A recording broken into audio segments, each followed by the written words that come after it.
Sorry, me again, but very briefly.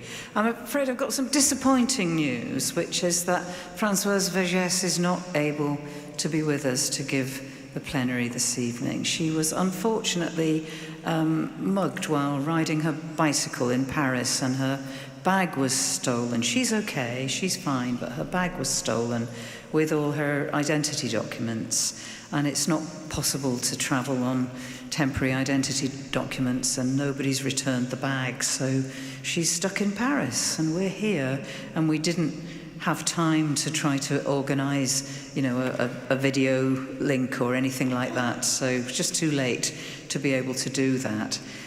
So that's the sad news. I guess the good news is we can have a little bit more of Sari Hanafi, and Sari's said he is prepared to take questions, so we can do that, and it also means that the session will finish a little bit earlier, so there'll be more time for you to have dinner before you put your dancing shoes on and come back for the party.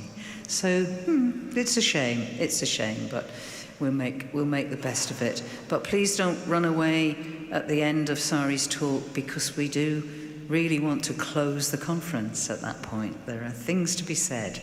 Thank you.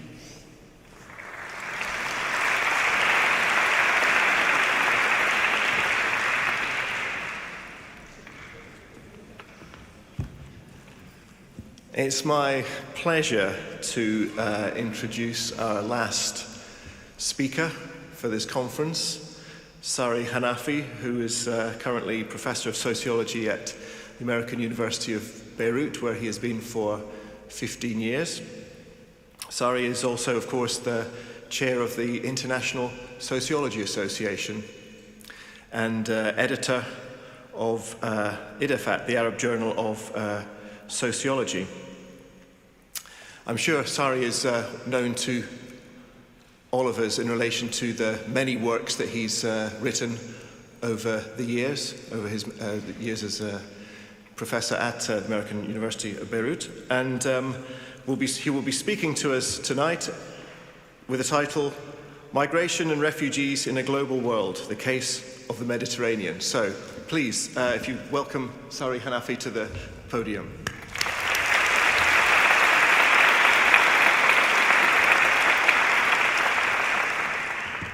Thank you, Gary.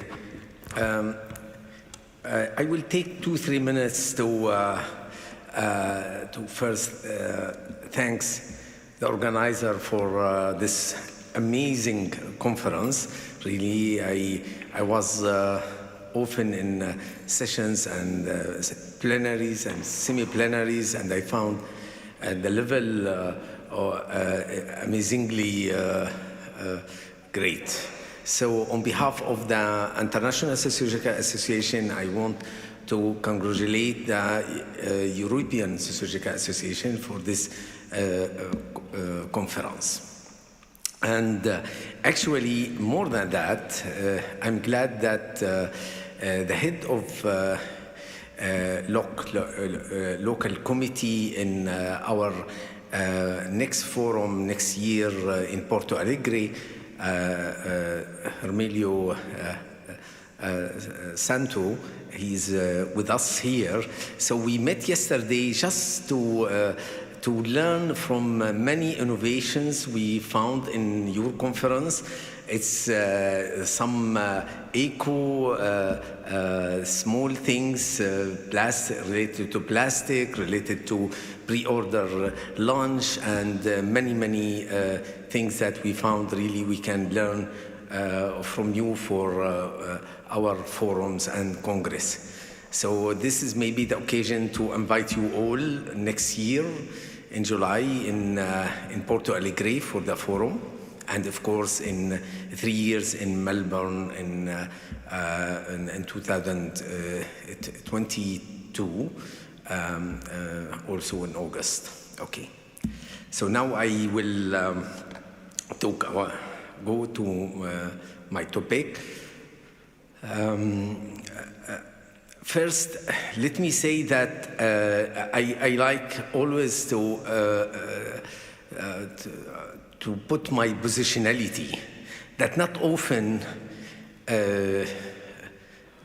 researchers do, especially in the plenary, because they want to talk on behalf of humanity. I mean, that's, yeah. So no, I grew up as a Palestinian refugees I grew up in a refugee camp for a quarter of a century before being upgraded to the real citizenship board, being in France and in Egypt, Syria, Lebanon, and many other countries. And this is why, for me, the question of migration and refugees is it's an emotional topic. Actually, I changed my research in the last 10 years to more on knowledge production worldwide, specifically to keep my sanity, because I felt that the refugee crisis went from bad to worse, and this is where we are today.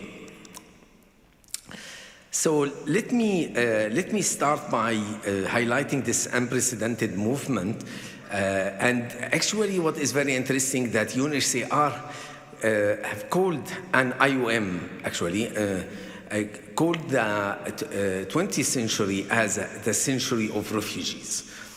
But then in 21, Antonio Guterres, the UN High Commissioner for Refugees, he called it also the century of the global conflict and human displacements. So in fact, there is a small displacement of meaning, but it's almost the same thing. And this is true that our modernity produced so much refugees and migration. I think in the global level, we reach an alarming figures. We almost 67 million refugees, 50% increase compared to 2017. If I talk about my region, the Arab region, 80% of refugees come from MENA region, and 20 million displaced. So 20 millions come from the Arab world, and if we include migrant, we will reach 54 million. Yeah. So, of course, from this number, we have 15 million stateless people. I think that the Syrian tragedy is not exaggeration to say this is the shame of our generation, because how much geopolitics play a role, and how much Europe galvanized the conflict, promised something to Syrian opposition and didn't honor what they promised. And we end up by 13 million people in need of humanitarian assistance. Between those who are, you have 5.6 million. This is the last figure of UNHCR in neighboring country, Turkey, Jordan, and Lebanon. And in fact, beyond that, of course, in Germany, Sweden, and other European countries, but also a lot of internally displaced people in Syria. This is where Syrian refugees nowadays, specifically I highlight the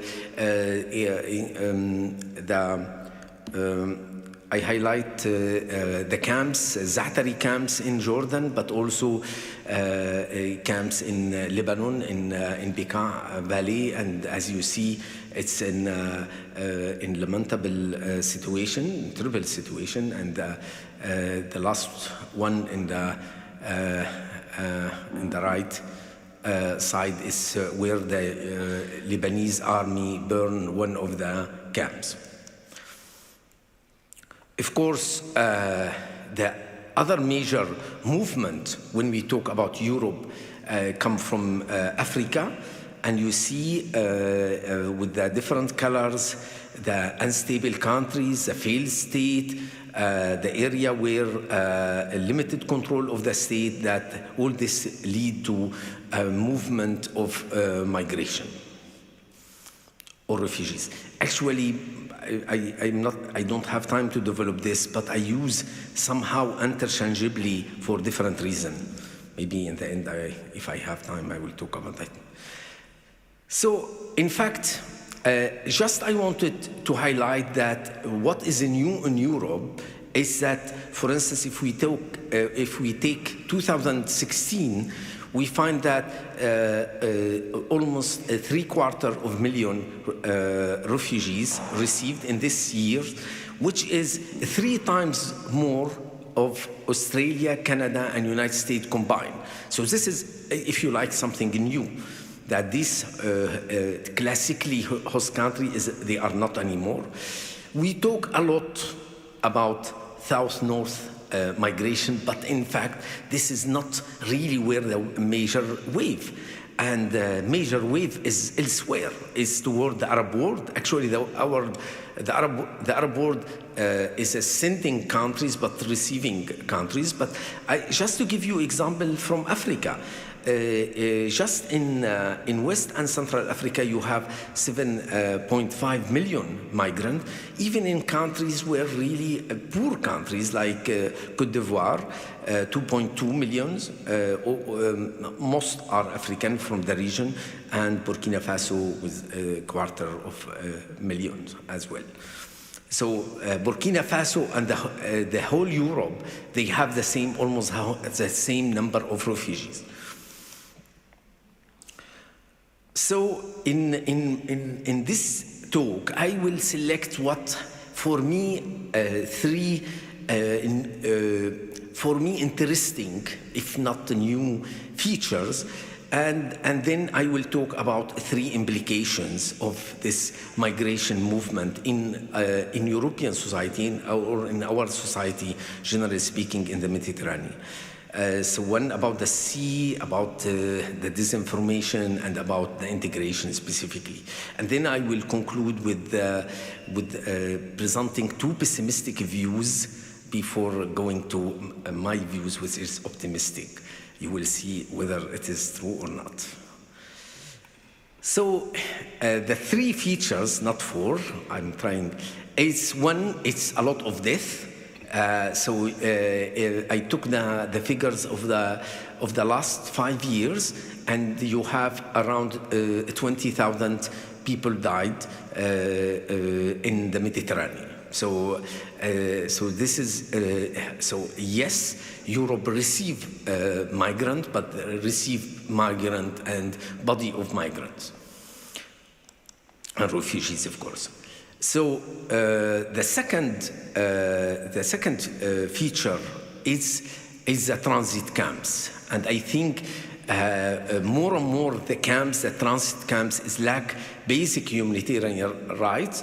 But I wanted to highlight this outsourcing to private actors, which are very problematic, and to the countries where we know the very bad level of human rights on them, Libya, Morocco, and others. So it's more and more, it's extraterritorial space. It's what I call space of exceptions in a Gambian meaning. They have a regime of governmentality which is very different from the surrounding area. This morning, I enjoyed so much presentation of Maurizio Ambrosini in the semi-panel about what is going on in policy, but beyond policy in Europe. So he highlighted many things. I just summarized this externalization of European border, offshore processing, and migration cooperation with non-EU countries, and I think this deteriorate the situation of migrant. The third feature, I would say that borders are more and more thicker and thicker, okay? And walls are erected intra and intra-cities. So I worked many years ago on Palestinian territories to show that what I called in the Israeli control through spacocide is not genocide. It's how less land and more less people and more land to be grabbed, and urbicide. But so more and more really become. Borders is very easy erected, not between inter countries, but inside of the country. Let me talk about these the three implications. I think yeah. So I would like to start by positive note. To see what is amazing, and I'm trying to reflect on the topic of this conference is the borders. That in fact the borders is not anymore not only between states, but also the sea become very important geopolitical space of solidarity. So the shore constitutes a space of contestation between encroachments of sovereignty and expansion of solidarity. If I refer to my Greek anthropologist Nicholas Kosmatopoulos, he argued that borders are not anymore separation of two sovereign states, but a salient gap of the terraqueous sovereignties in which solidarity group and politics have occupied. And here we see the famous Carola Racket and her German captain of the Sea Watch who captured the migrant last month. But also I am thinking in terms of solidarity about the Greek flotilla, Gaza Freedom Flotilla, and Turkish one, Mavi Marmara, who tried to breach the Israeli embargo to occupy Gaza. So again, this is another example where civil society actors are benefiting of the special regime of the sea to encroach on sovereignty of the nation state. The second implication is I highlight it because I work on knowledge production and I work on the nexus between research and society. And I found it this amazing, this instrumentalization of migration, for instance, is a regime of knowledge. So let me first say that if you look to the newspapers today in France, I mean, I read every day the newspapers in France, you find always the word refugee crisis until today. And yet, I looked to the figure, I found that, for instance, in 2018, last year, you have 89% reduction of refugees compared to 2015. And France, scandalously, is the less received refugees compared to per capita. Okay. So the less you receive, the more you talk about a crisis. So, so this heavy instrumentalization of migration is related to populism, but also to media. Regime more and more plays successfully to the people's needs for the absolute establishing fake facts and truth, hence enhancing democracy, endangering, democracy. This is a look to this poster, for instance, was in Hungary and in UK. I like a lot Hannah Arendt quote in the second day of in her work on the origin of totalitarianism. I found this quote: the ideal subject of totalitarian rules is not the convinced Nazi or the convinced communist, but people for whom the distinction between fact and fiction, so the reality of experience, and the distinction between true and false, the standard of truth not longer exists. And I would say it's really, when we see the debate about the migration, how this is true. And I can tell you this is not related to Europe. We know with the Trump, with the Bolsonaro in Latin America, but also I can tell you in Lebanon, I don't have time, but how much, for instance, even when a census about the number of Palestinian refugees in Lebanon is 172,000, still somebody like Lebanese foreign minister, just 1 month ago, he mentioned 500,000 of Palestinians. So it's even when the state ask for a census of refugees, they keep this politics of ignorance, if you like. And this is, I like the work of Robert Proctor and his work on what he called agnotology, the engineering of ignorance, something socially constructed and politically imposed ignorance. So he built on the structural in concept like sexual amnesia, non-thinking, state denial. Agnotology refers to the social theory of ignorance that supposes that ignorance is pervasive and can be politically advantageous. Ignorance thus is not anymore a simple omission or gap, but something that is made, maintained, and manipulated. And in its two format, deliberate ignorance, the things people are intentionally unaware of and seeking to maintain that lack of awareness, or professed ignorance, the things people are aware of, yet would express a similar lack of awareness. So I think this agnotology doesn't concern only migration issues, and I'm glad Michel Viviorca and Michel Lomont talk about this issue.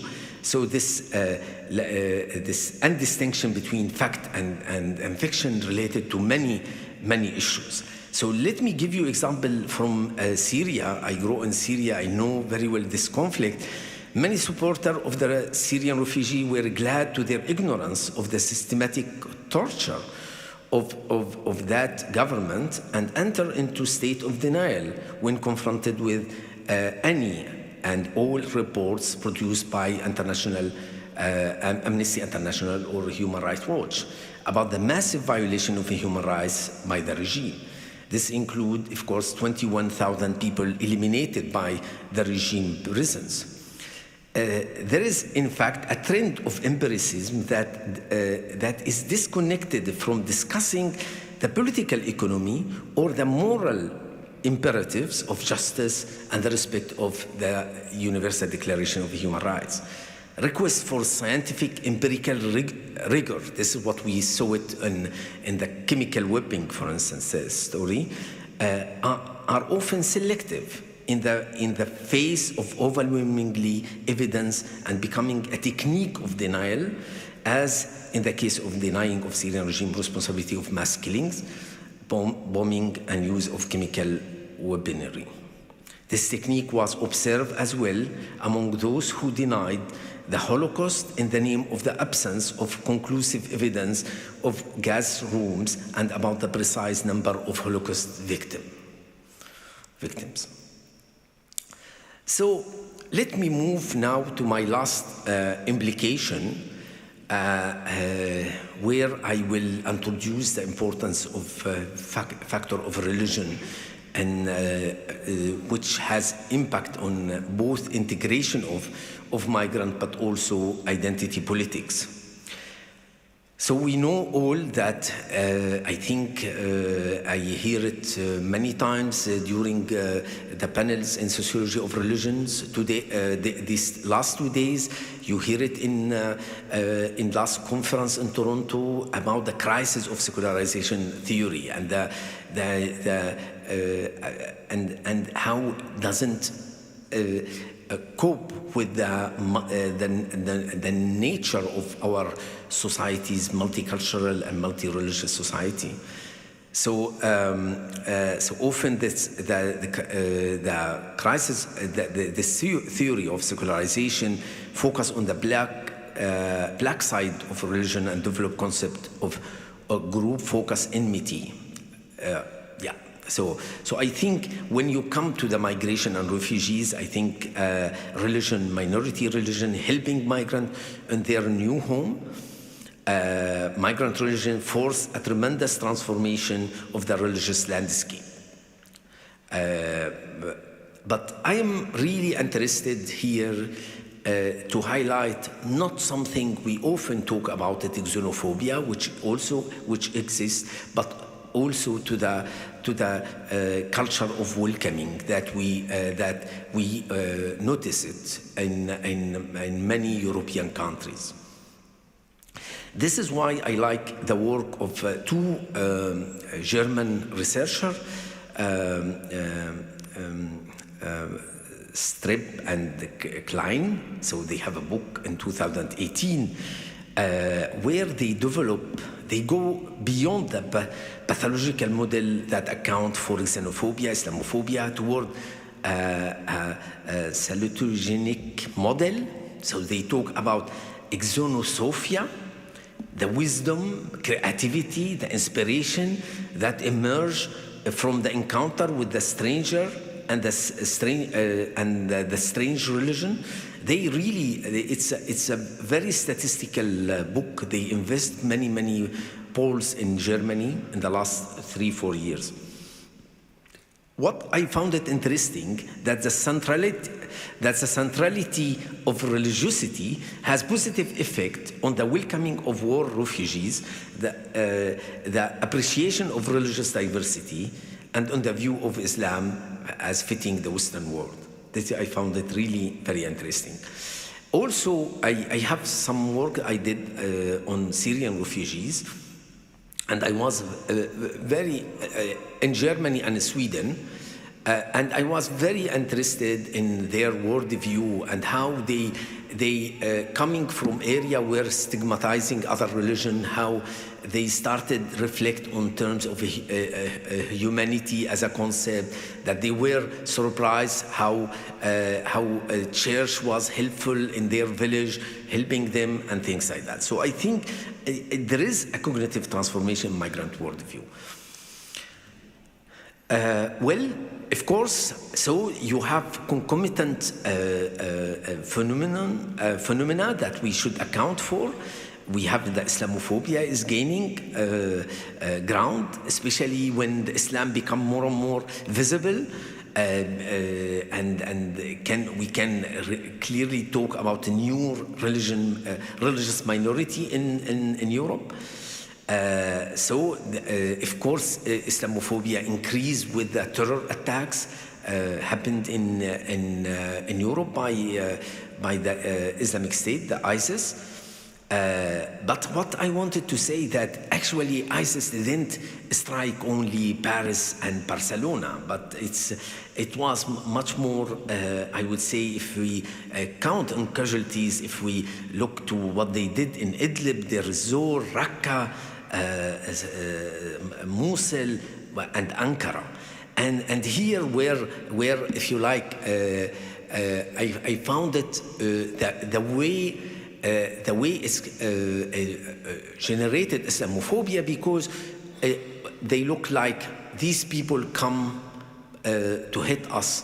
They are Muslim and we are Christian. This is why there is something, there is this huge campaign called Je suis Charlie, but of course you never heard about Je suis Ankara, Je suis Idlib, Je suis Raqqa, and things like that. I cannot tell you how last week I was in Helsinki and I was interviewed by Finnish TV, and they wanted to ask me about ISIS. So I replied briefly, and I moved to say, to understand ISIS, you should understand that there is a political gap in Syria, that this authoritarian genocidal regime, I mean, cannot produce but phenomenon like ISIS, and they switched to ask me about ISIS. So I talk about Idlib, and last week it was 1,200 people died by bombardment of regime, and keep asking me about ISIS. So this is something really I think is very related to more and more identity politics that it's emerged in Europe, which really push people toward either to be assimilated or to be isolated.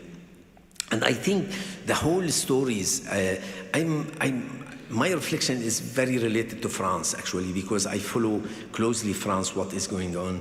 But I mean, I am amazed, for instance, that the Muslim in Europe, in one of the poll, 82% are declared non-practicing religion.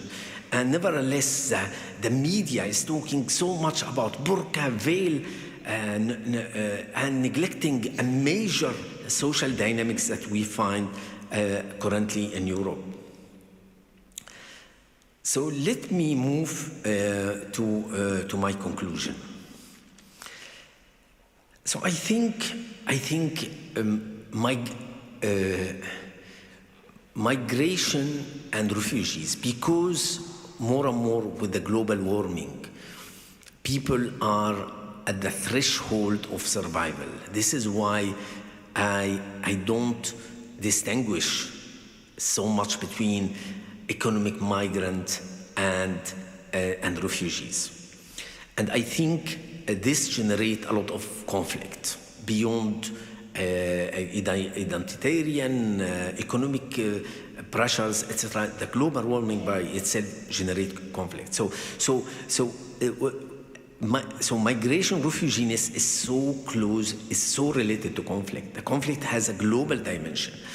We live in the interconnected world, war in Syria, Afghanistan, Nigeria, Ukraine, Yemen, Libya, cannot leave us unnoticed,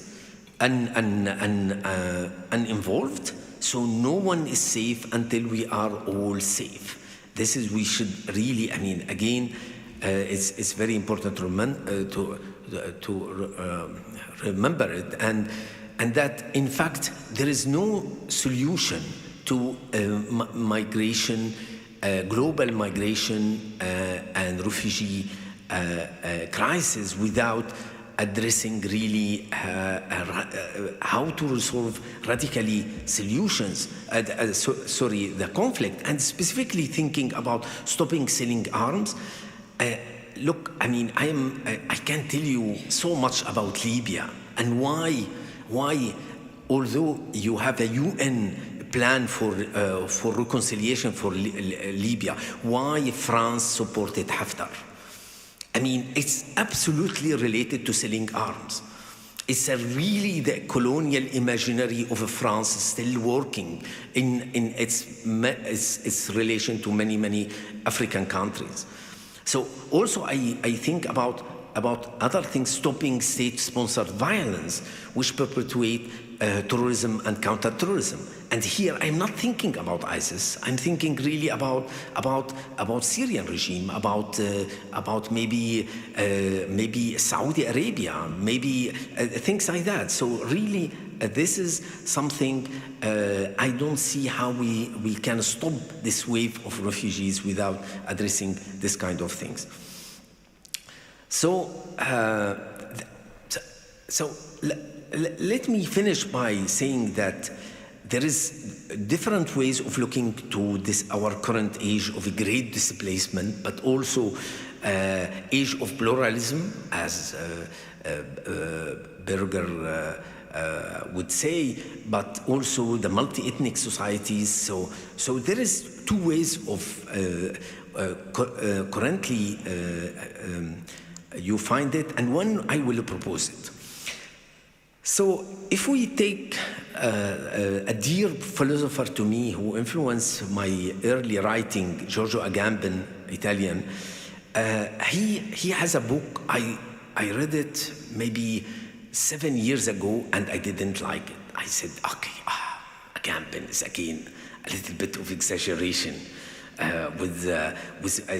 talking about a global civil war as a political paradigm, if you like. This is the title actually of his book.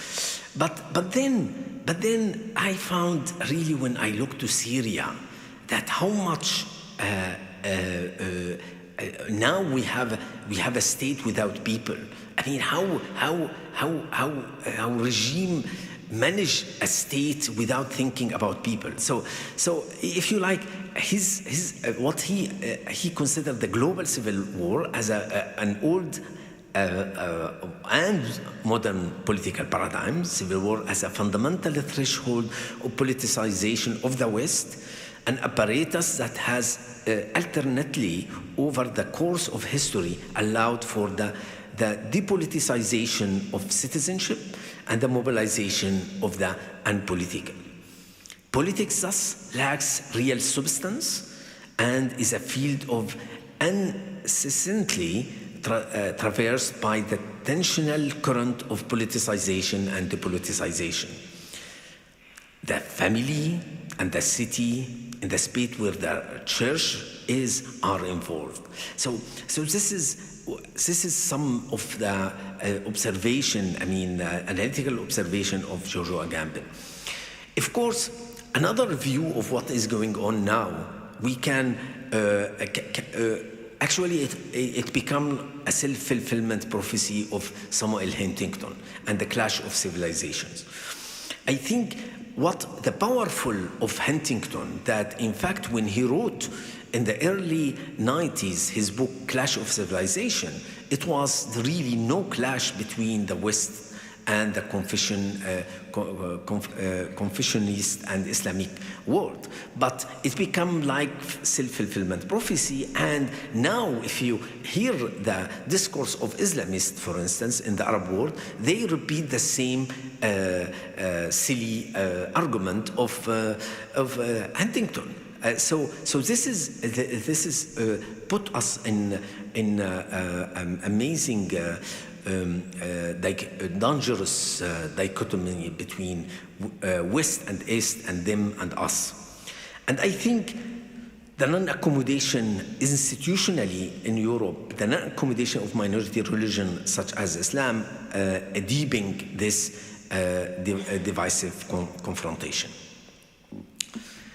What I would like to propose to you, something I observed from my research, that in fact this is maybe the good news, that more and more we go toward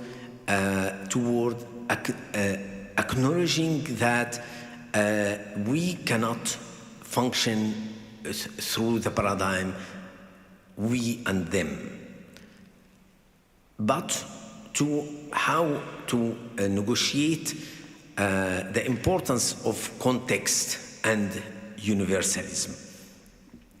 So I think my work on Tunisia about the debate on gender equality in the inheritance law, I found that how Tunisian, as example, they believe all parties, those who are in favor of a new law or against the new law, on certain universalism. So I argue here that in fact universalism is very important to go beyond the deadly conflict between elite formation, secularist versus religious, left, right, many of these, migrant, native, etc. So I consider that.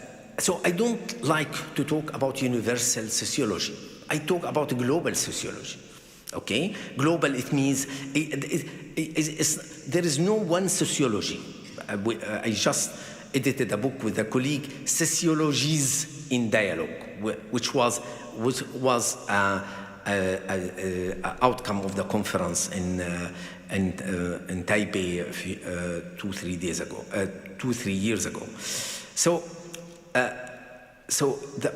what I want to say that But we need to believe on universality of concepts and values, like human rights as a value, for instance, gender equality, but concepts like social class, democracy, many other things. So for me, it should be three conditions for a concept to be universal. First, the outcome of a quasi-cross-cultural consensus.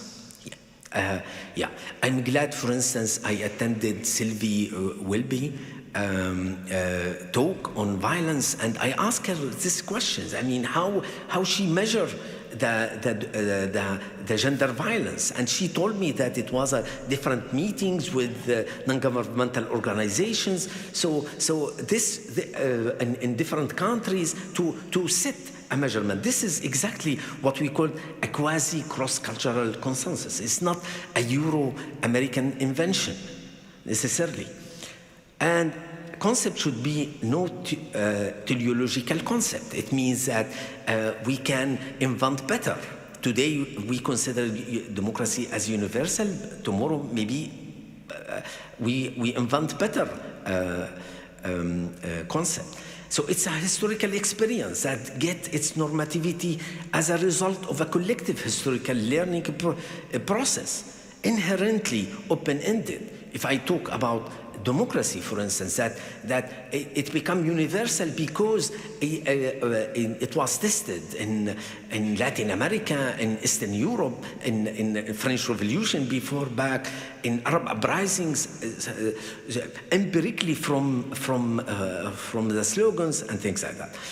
The third condition is universality as an imaginary and not a model to be exported. Democracy is, as imaginary, is universal. But I don't want American expert to write the constitution for Iraq. Neither the Russian expert to write for Syria. So this is a difference. This is where I mean by universality as an imaginary. Let's take an example. Take the blasphemy. It was a big debate in France about the blasphemy. Is a blasphemy a right in France, a universal value to court? Should we see whether it entails incitement against minority that has its fragile status as a citizen/migrants? So I think what is going on in France, my feeling that blasphemy is now held not just as a right, but a kind of a duty. You should blaspheme. And I get this when I saw an interview with the comedian, Moroccan comedian, French comedian, Jamal Debbouze, in the TV, in the French TV, where he was pushed like a gauge of his being good French. He was pushed to say, yeah, can you curse God? Can you curse on public? Okay, he was pushed until he cursed and felt applauding of public. Wow, he is a sign of how much he is assimilated. So things like this really what we should, it's not a universalism by doing this. And I would like to quote Emmanuel Todd. Yes, he wrote, there is a right to blasphemy, but one must also have the right to say that blasphemy is not a priority and that it is idiot. I am demanding the right to counter blasphemy, to say that the caricatures of Muhammad were obscene, rubbish, totally historically out of synchro, and the expression of rampant Islamophobia. And seeing that, I was accused of complicity with the terrorist. This is end of the quote of Emmanuel Todd. Let me finish, and this is my last, by a dear French philosopher, Emmanuel Levinas. It's very interesting that you cannot understand Levinas without understanding his experience as a Holocaust survivor. So he insists that, in fact, we need, So before going to Levinas, to say that, in fact, I think I am not here to, I am like Michel Lemont. I mean, this talk, I don't talk economics. I mean, I should have talking, cursing the capitalism, the economic inequalities, etc. I mean, okay, but I am interested in the process of recognition, in Hannett, in Alexis Hannett meanings, the importance of recognition in our society.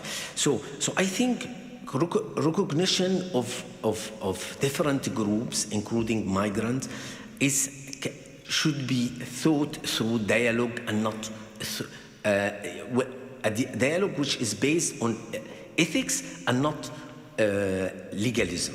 What I mean by legalism, this is also what I found in France. In France, quickly, we request a law to put the veiled kids as illegal. So it becomes the dialogue between illegal people and legal people. Okay. Also, I can bring example about Salafism, for instance. That we know there is no evidence between the relationship between Salafism and political violence, but there is a lot of evidence between Salafism and how they are socially isolated and how they push to other form of gender violence or something like that. But this cannot be resolved legally. Need dialogue, and dialogue maybe with the community, not with the expert of de-radicalizations. I mean, I saw many projects here. I heard about it. Yeah. So this is where how we do dialogue. Here, where I bring Levinas, the priority of otherness and on the concept of responsibility as a pre-thematic structure of the self and as a transcendence. Responsibility is the effective, immediate experience of transcendence and fraternity. So we should, as much as we can, enter into dialogue while stripping ourselves as much as we can from preconstructed ideas and prejudices about the others. This will develop the human relation with migrants based on new epistemology. If I quote Levinas, avant cogito, il y a bonjour. Before cogito, there is good morning. This is different from the eye of the Descartian eye of cogito of Western philosophy. They bring us into more complexity. Being myself, I already ask myself whether my being is justified, whether the da in my Dasein is not already the absorption of someone's place. The dialogue is a way to escape many spectrum that haunt the migration debate of security and criminalizations. And this is, the dialogue is really to bring back the politics of compassion, to quote Hannah Arendt and Ronnie Broman in their distinguishing between politics of compassion and politics of pity. Politics of compassion can be done only when you have a face-to-face encounter. So this is where German youth, where 23,000 voluntary German helped the Syrian and other refugees in the last 2-3 years. This is the politics of compassion developed there, and this is very different when you see the suffered the suffered people on the TV and just you pay 1 or 2 euros. This is where the politics of pity. So dialogue is something very closely related to politics of compassion. Thank you.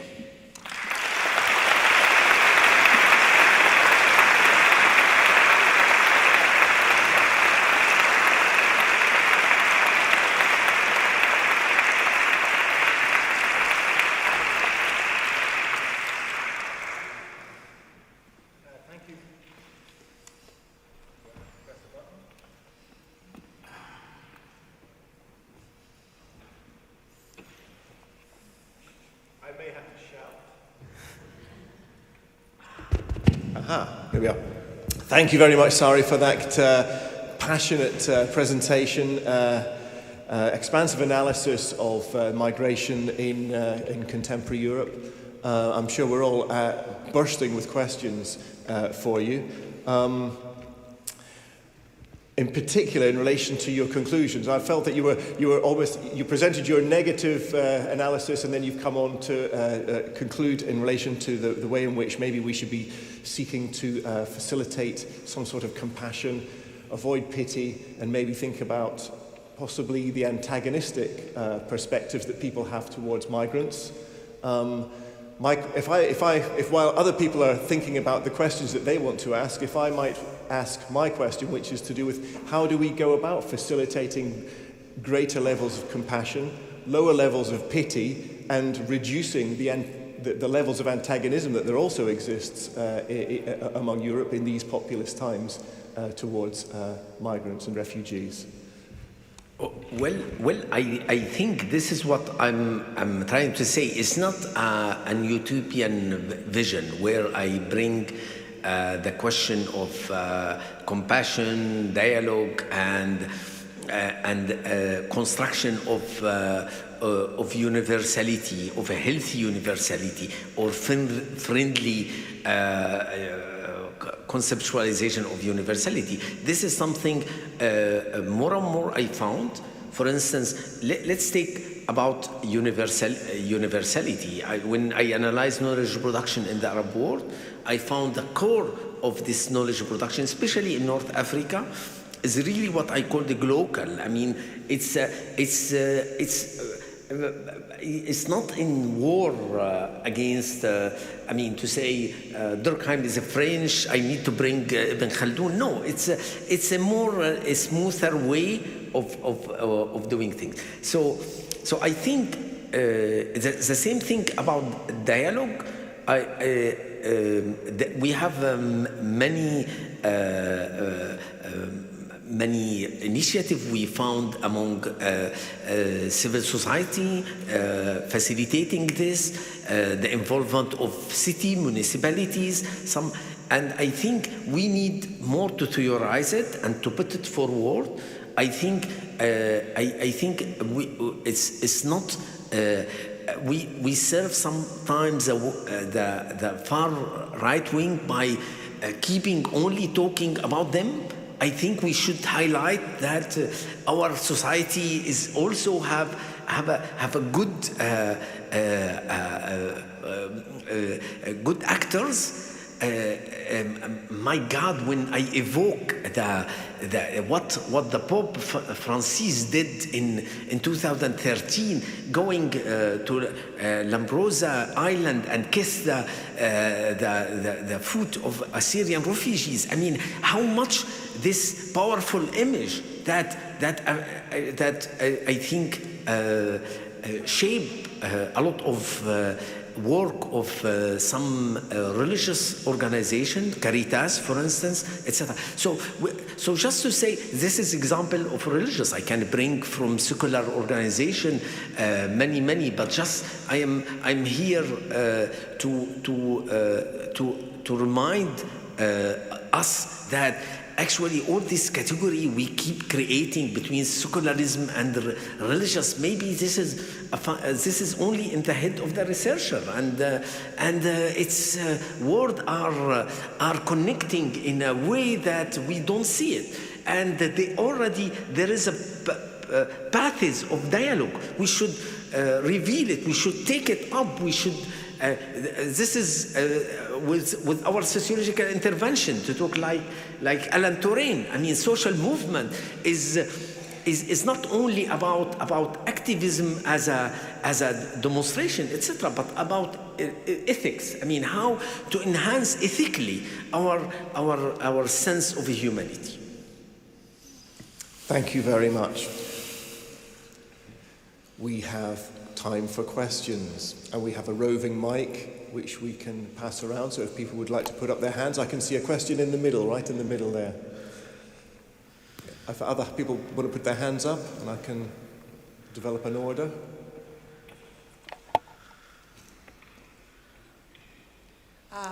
Thank you very much for this presentation. My question refers to the possibility, the hope at the end, right? And the politics of compassion. What does politics bring to, when we say politics of compassion, right? What is is compassion and politics of compassion the same? And my concern is I'm thinking about what I think are very valuable critiques of humanitarianism for relying on compassion as opposed to defending human rights, right? So it's great what some people do out of their good heart and their compassion, but there may be a problem in that, at least based on these critiques of humanitarianism, right? So I wonder that when there is this appeal to compassion, is the politics of compassion what's making the difference as opposed to just talking about compassion? Or is this a pragmatic, more pragmatic possibility, given that really a politics of human rights may not be doable or may not be, right? So that's my question. Thank you. Should I go back? Yeah. Thank you so much for your question, and this is yes, I agree that for instance there is a big setback worldwide concerning the right of intervention on human rights. I mean, even to speak up. I'm not talking about sending airplane. I'm talking just to speak up. For instance, I noticed that no European countries commenting on the former President Morsi, who died during the interrogation because they didn't give him a medicine. I mean, it's so a clear, flagrant case where they didn't deserve any condemnation from political establishment of in Europe, for instance. But of course, many human rights organizations, all the human rights organizations, to tell the truth, they speak up. But again, it was not in the media. I mean, the importance of the political representative, when they speak up, you will find more traces in the media. Now, why I think there is a setback in human rights regimes. Also, I should mention what happened last 5 months ago in UN Commission of Human Rights, where China presented a motion of something very poetic to say human rights through cooperation and something cooperation and friendship, something like that. And I was extremely surprised that the motion passed. And this in the motion say that we should not intervene in the affairs of the other countries. So it's a major setback. And yes, I am like you, worry about the human rights as a doctrine on international relations, if you like. Now, the connection between human rights and the humanitarianism, I think more and more we find division of labors between those who claim apolitical, they don't want to make any political stand. I saw many of them in Syria, for instance,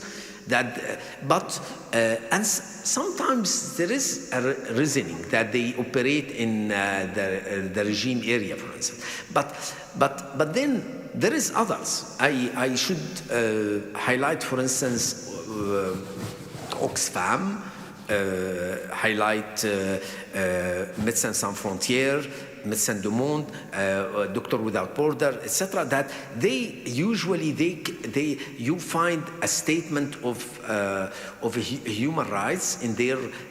I mean, you see how they combine both, if you like, humanitarianism and the human rights. And I think so. I hope we find more of these connections. This is what I'm saying. I would say. We have a question at the back over there. Can I? Yes. Thank you, Sari, for this really inspiring talk. I have two questions, and I apologize if I will be a little bit provocative. But first, you stressed the positive side of religion as a kind of compassion, of accepting other people. You didn't talk anything about the negative side of religion as identity marker and borders marker, which I know you know, obviously, but my impression that you've done this intentionally, I just don't understand why. If you can explain, why you miss this other part of the role of religion in society.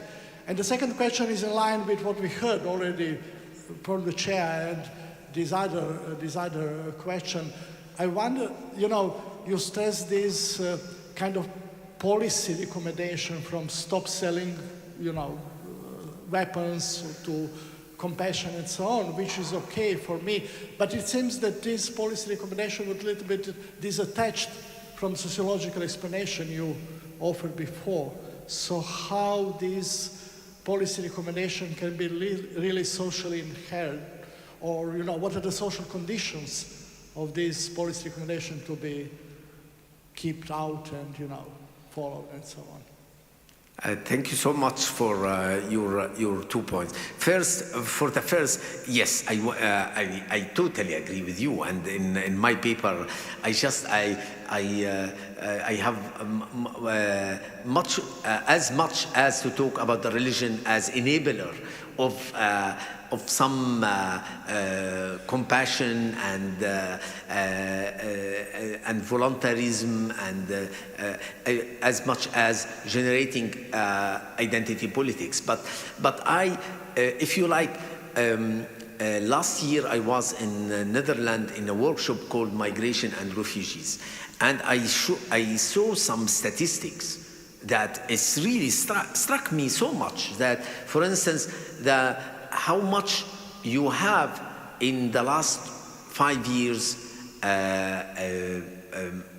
the role of religious humanitarian organizations, and this is if you like, this is where I grow up academically in France, specifically, and you cannot conceive it. And actually, I present some figures in Zaragoza, and I was attacked there. I mean, say, yeah, come on. I mean, no, it's not true. So I was really based on a study about the importance of religious actors in humanitarianism. So, but I totally agree with you that, in fact, religion. I mean, this is my point. That is, religion everywhere is. How come? I mean, how come there is a stage where it's a career of social cohesion and peace and become the major war of the major factors for war. So there is to understand here, you need sociology and to look case by case and to see why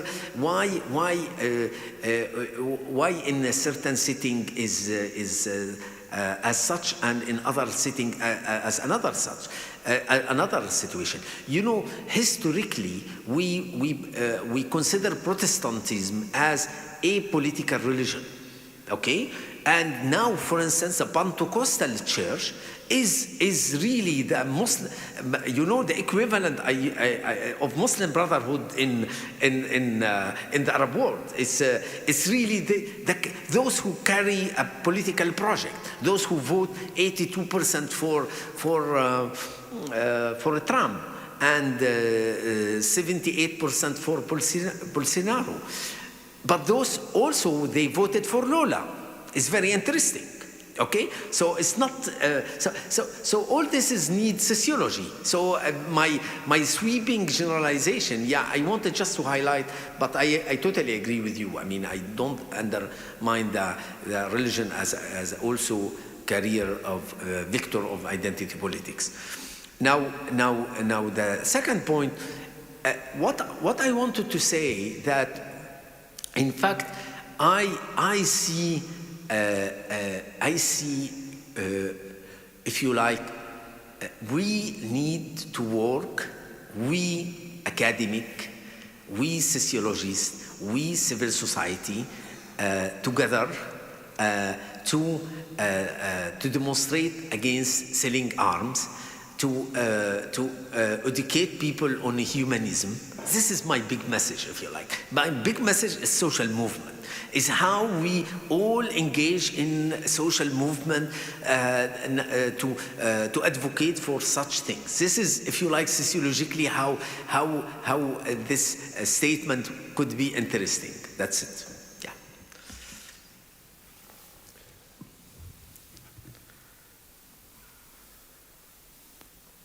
Any further questions? Yes, I can see a question there.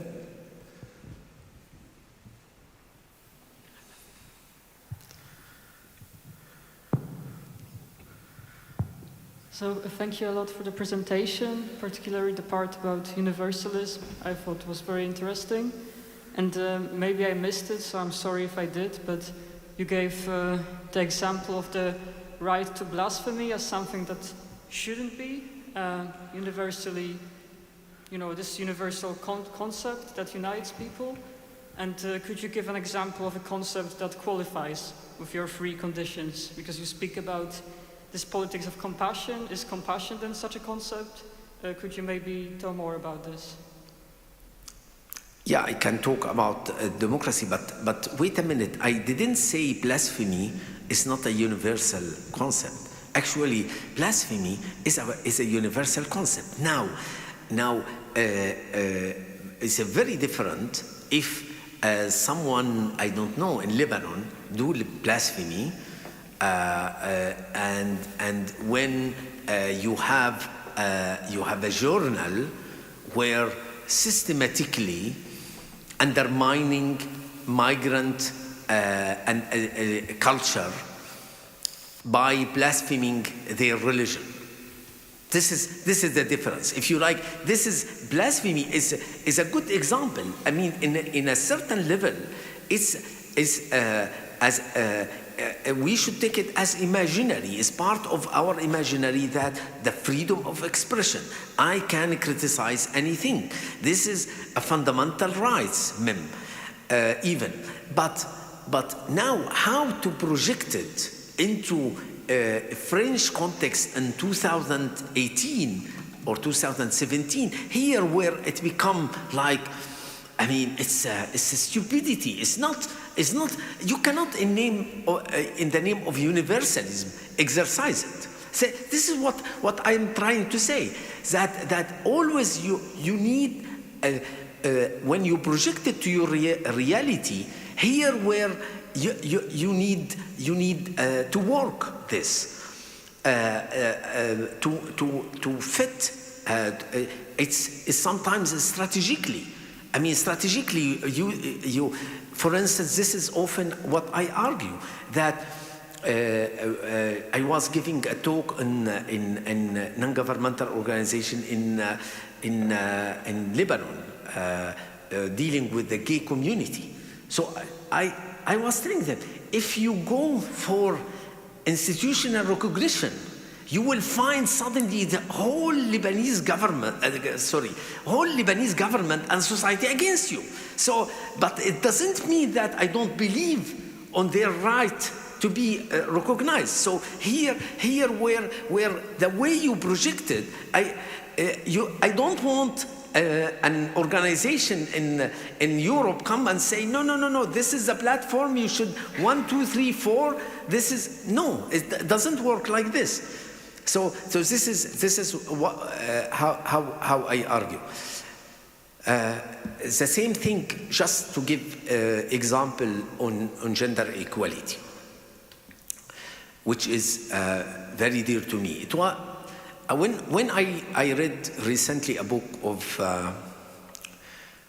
Munya, Ilham Munya.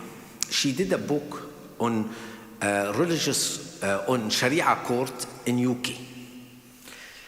And she argued, rightly, that there is a problem with some of what the judge there advocate, which is different from what the UK law. Okay? So, and she brings some examples, and some examples really, I was surprised that it's happened in UK, this discrepancy.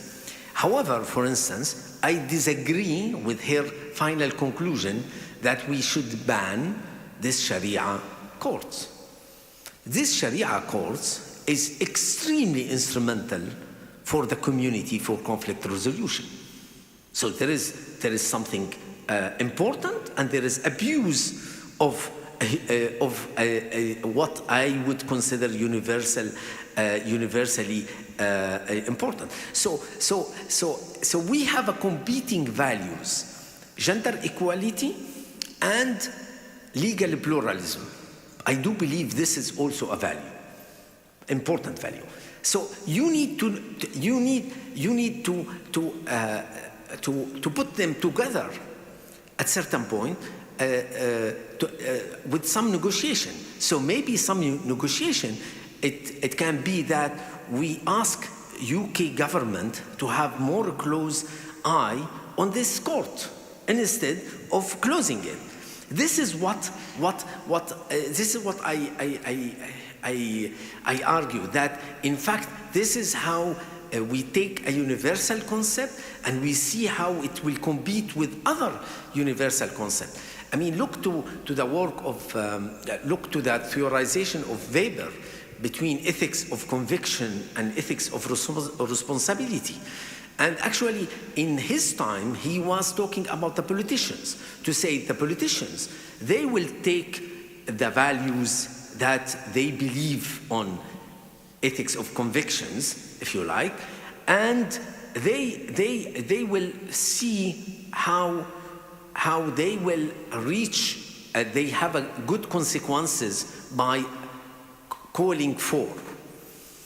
So this is the ethics of responsibility. Ethics of responsibility, you think how you negotiate between different values, how you strategically you make a good outcome from adopting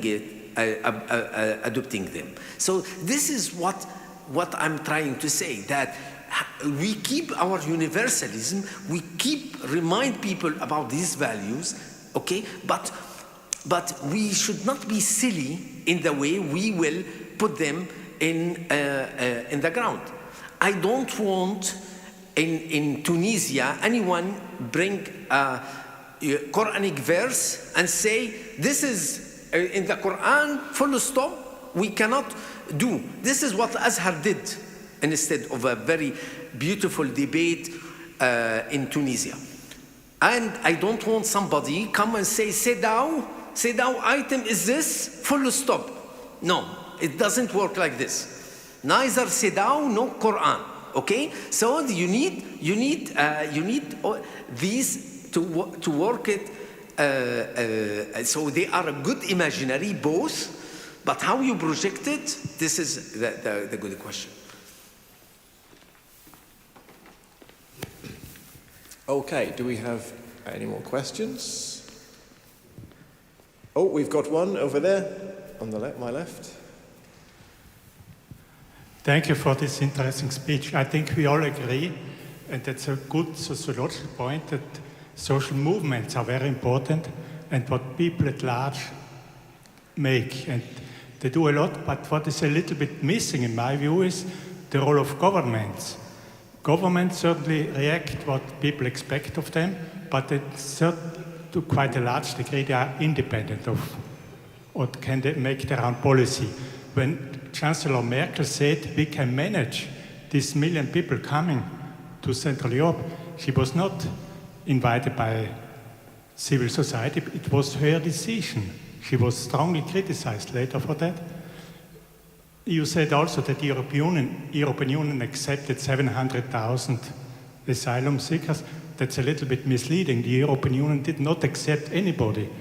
It was Germany, Sweden, Austria who accepted many, but France accepted very few. In Eastern Europe, nobody was accepted.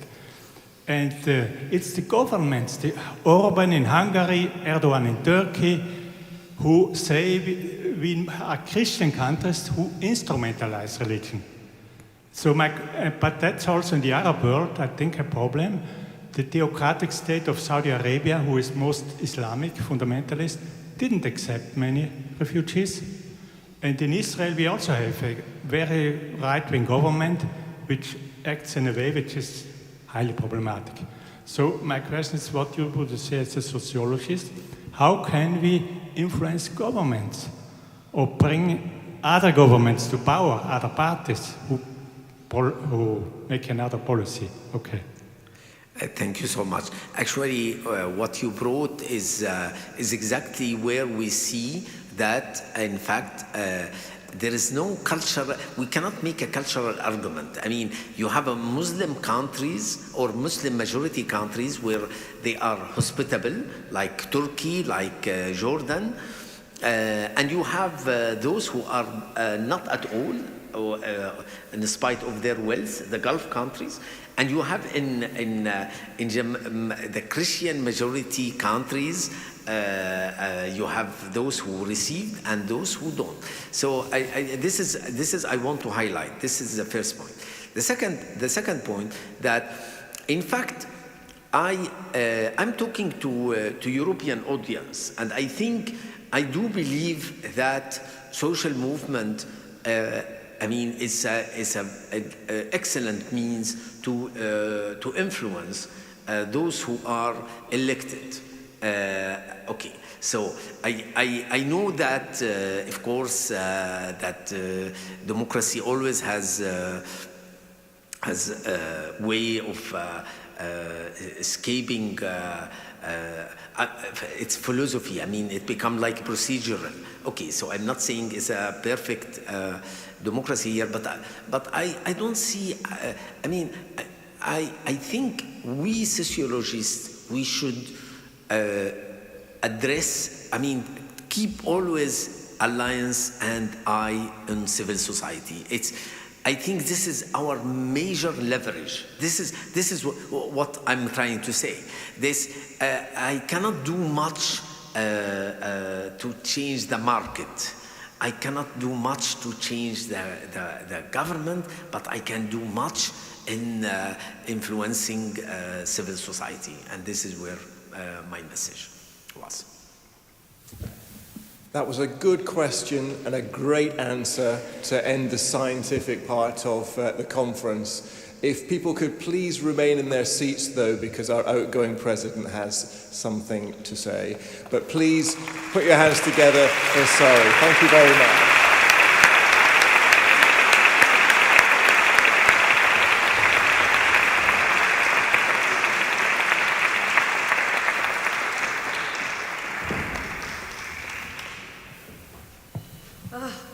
Me again.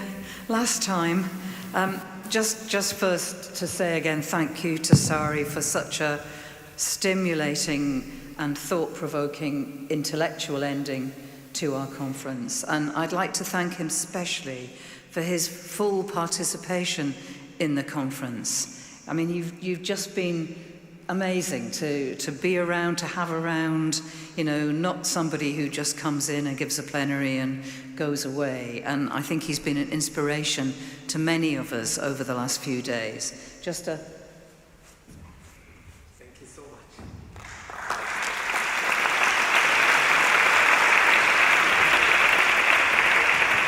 a small token of our appreciation, and now more appreciations.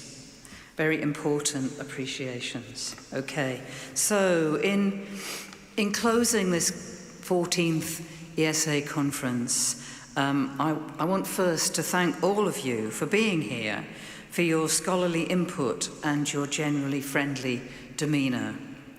Thanks again are due to all our plenary and semi-plenary speakers, and of course thanks to my colleagues who are now my friends in the Executive Committee and the ESA office. Thanks to all the staff in the University of Manchester and Manchester Metropolitan University who have made sure that we've had rooms to work in, audio-visual that works, and that we've had coffee and lunch and done all sorts of other things behind the scenes that most of us don't notice, but hopefully we kind of appreciate. Thanks to all the staff here at the Bridgewater Hall, and particularly to the AV team in the corner there, making sure that all this stuff works and we get pictures when we need them. And they've just been very responsive. Many and special thanks are due to Gary and all of the local organising committee who have worked so hard before and during this conference. And lastly in the list, but by no means least, an enormous thanks to all of our wonderful student volunteers who've made registration a smooth process, who've directed you when you've been lost, and have undertaken many other invisible and important tasks.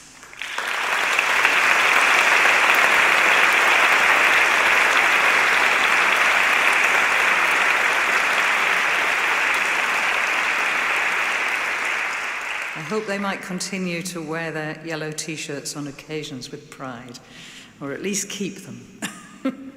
I'm probably not the best judge of the success of the conference, but I have really enjoyed it, and I've learnt new things, and I hope that you have too. I've been honoured to be your president for the last 2 years. It's been a learning process, it's been exciting, it's been challenging, it's been fun. I've made lots of new friends, and I hope not too many enemies. But I'm also very happy now to step down from this, to continue to be involved in the ESA, but not as the president, and to have more time for other projects, and maybe in future even to give a presentation again. But I'm absolutely delighted to be handing over to Marta Soler, who will be the next president of the ESA for the next 2 years.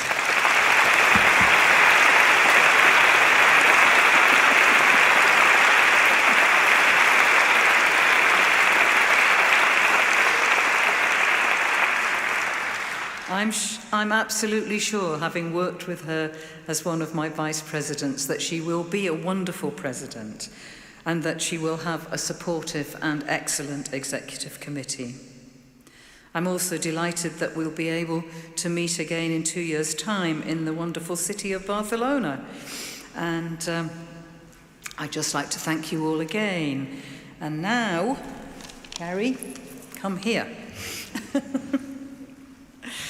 Gary's going to have the opportunity to have the last word, but before he does, a token of our appreciation for all your hard work. Thank you.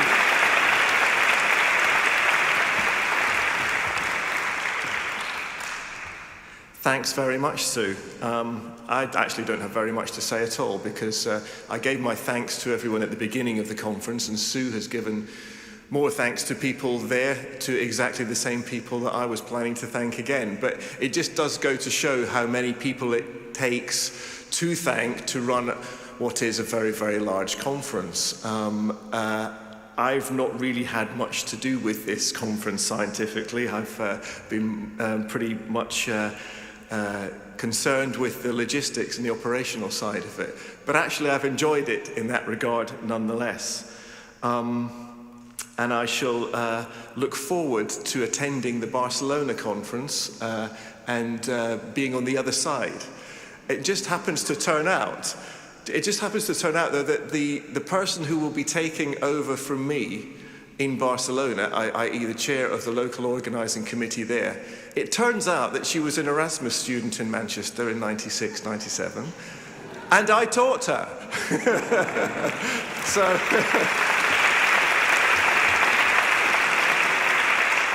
So all the best, Teresa, and I'm there on the end of the phone whenever you need me. Well, we've been really excited to host this conference in Manchester. We've been really looking forward to it. We've been working on it for 18 months. As I said at the start of the conference, it's been a joint enterprise between ourselves at Manchester Metropolitan, at University of Manchester and University of Salford. It's been, as I said, it's really exciting. Every member of staff from the ground up has been looking forward to it, and they've been really excited to see everyone in the buildings enjoying themselves. We hope you've enjoyed your time in Manchester. It's a city that we love. It's a city that you can see is changing rapidly. Apparently, it's almost at the top of the World Crane Index. So the buildings are shooting up all over the place. Sue said a number of months ago that she was going to promise that the sun would shine at the conference, and I think it has shone sufficiently in any case. But my line actually is that everyone talks about the fact that it rains in Manchester. Whenever you come to Manchester, it always rains. Well, if that's what everyone talks about, it has to rain when you come to Manchester. So I'm very pleased that we had some rain when you were here. And of course, as they do say in Manchester, how do you know when it's summer? Well, the rain gets warmer. Okay, so that's it from me. I think I should look forward to seeing hopefully many of you in 2 years' time in Barcelona, and I now officially declare this conference closed. Thank you very much.